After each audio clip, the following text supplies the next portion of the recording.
Hello दोस्तों, आपके लिए आ गया है आपका 11वीं का पेपर। तो आप जल्दी से देख लीजिए और जल्दी से याद कर लीजिए।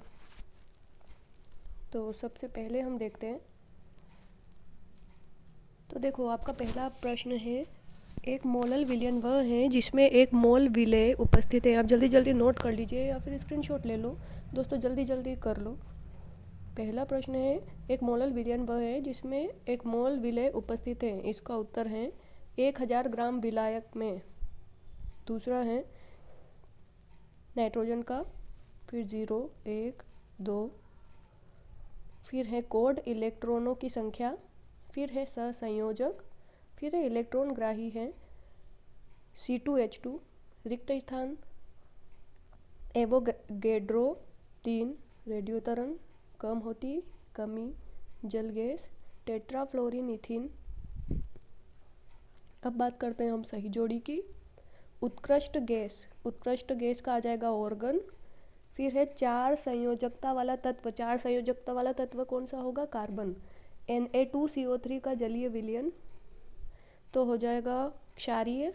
मिट्टी के तेल के भोजन से बनती हैं तेल गैस, मार्श गैस CH4, सिरका CH3COOH, CNG संपीड़न प्राकृतिक गैस।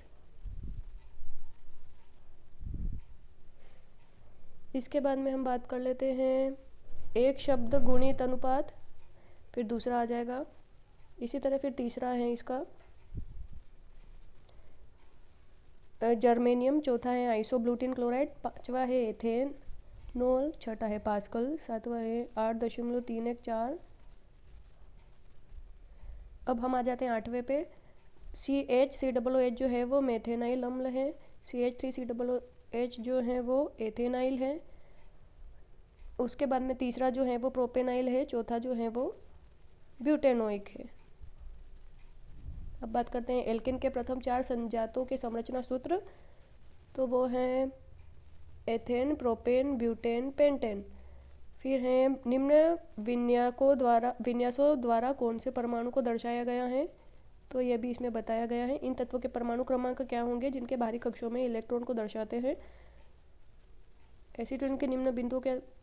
तो दोस्तों आप देखते जाइए, आपके जो जो भी हैं आप सब फटाफट याद कर लीजिए और फिर आप टॉप करिए। अब हम बात करते हैं हमारा जो है क्वेश्चन नंबर छठे का उत्तर जो है सीमांत अभिकर्मक किसको कहते हैं? जब किसी रासायनिक अभिक्रिया में दो कारकों द्वारा भाग लेते हैं, इसमें से एक कारक कम मात्रा में व दूसरा क्रियाकारक अधिक मात्रा में है, तो जो क्रियाकारक कम मात्रा में होता है वह पहले समाप्त हो जाता है दोस्तों। अगला जो है ये वाला जो है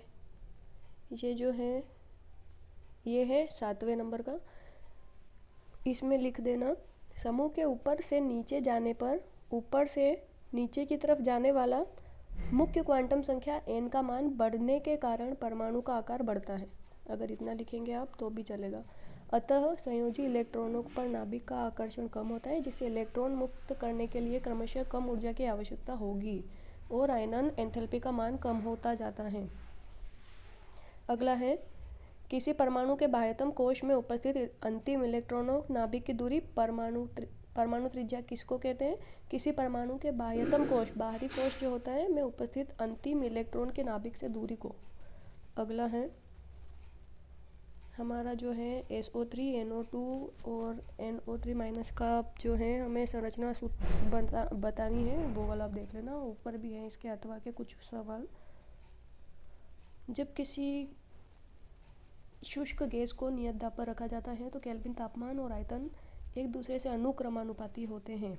इस नियम के अनुसार स्थिर दाब पर किसी गैस की निश्चित मात्रा का आयतन के परमाणु परम ताप के समानुपाती होता है। जल्दी जल्दी लिख लीजिए, आप जल्दी जल्दी नोट कर लो। इसमें जो है हमें ये नहीं बोला है, तो हम अगर इसको नहीं भी बनाएंगे तो चलेगा। खाली आपको ये इतना लिखना है, मेथेन, एथेन, प्रोपेन और ब्यूटेन, और इसका ये वाला फॉर्मूला लिखना है। बस इसके अलावा ये कुछ भी नहीं लिखना है।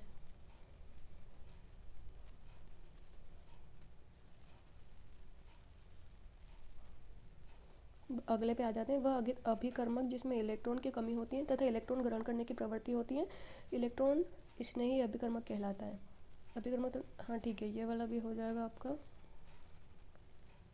इसके बाद बात करते हैं मैक्स प्लांक ने किसी पिंड के उत्सर्जित व अवशोषित ऊर्जा के मात्रात्मक संबंधों को पाया जाता है प्लांक के क्वांटम सिद्धांत के अनुसार।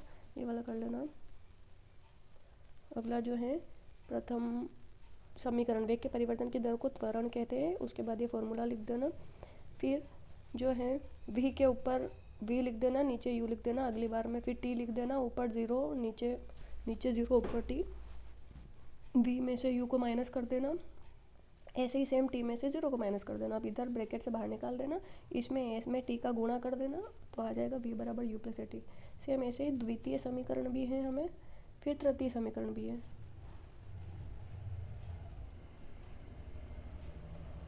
अगला जो है हमारा जो है डिफरेंस है। चलो दोस्तों, फटाफट कर लो सेव और अपना फटाक से पूरी तैयारी कर लो और टॉप कर लो।